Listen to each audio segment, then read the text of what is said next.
One of the things that we're all looking for when we want to make friends is we need a space that's intimate enough that we can have a conversation that's meaningful for us. That sounds pretty basic, right? If I can't have the conversation with you, Corey, to learn about your family and your travels and your struggles and your aspirations, how are we going to become friends?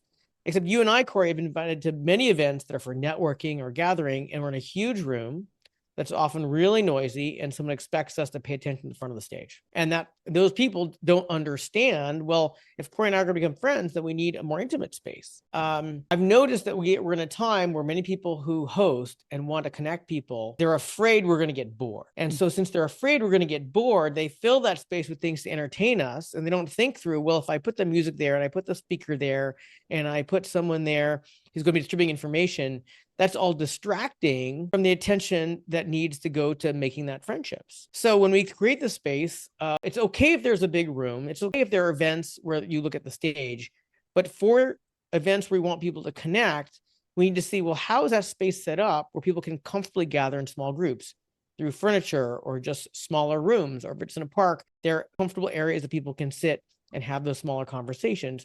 And part and parcel with that, at our event, we need to give time for people to do that, to spend that time in the intimate conversations, and recognize that may not make a good photograph of how big and fancy your party was to see small groups of people talking, but that's actually where the friendships are forming. One of the questions that I have for you is I love the Gallup Strength Finder and seeing people through the lens of their strengths.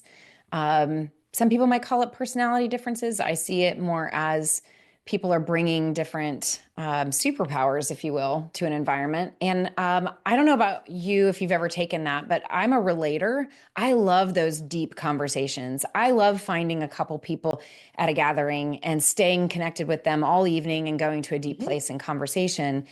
But there's also other people that come to events and gatherings that have an opposite strength of that for a long time I kind of judged them because they weren't like me, and they were the ones that really are the social butterflies, and they really love and have a lot of energy, a lot of extroverted energy to really want to touch base with everybody and not quite go so deep.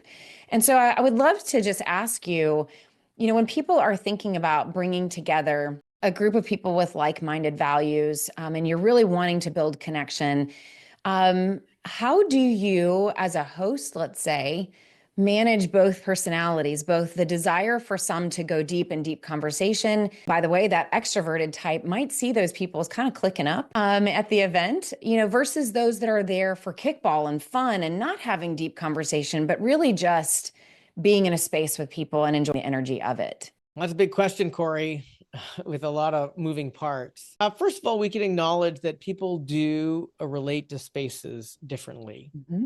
And we actually have a name for those. So there are people who are bridgers between groups. For example, it could be a civilian families, military families, for example. And then we have expansionists who want to create a lot of relationships that you might call aren't that deep, just because they're spending not that much time with individuals, they're expanding their network.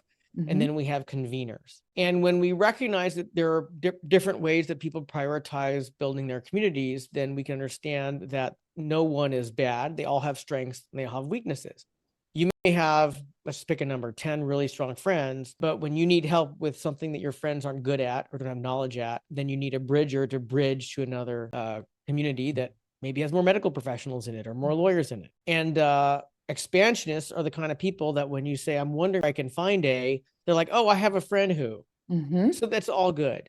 Mm-hmm. As far as individual events go, it's not that everybody needs to play out those roles all the time. And we can create the events where we give people permission, or in fact, encourage them to have breakouts, to have intimate conversations. And especially when people are explicitly coming to make friends, say at your kickball game, the kickball is going to last maybe 90 minutes.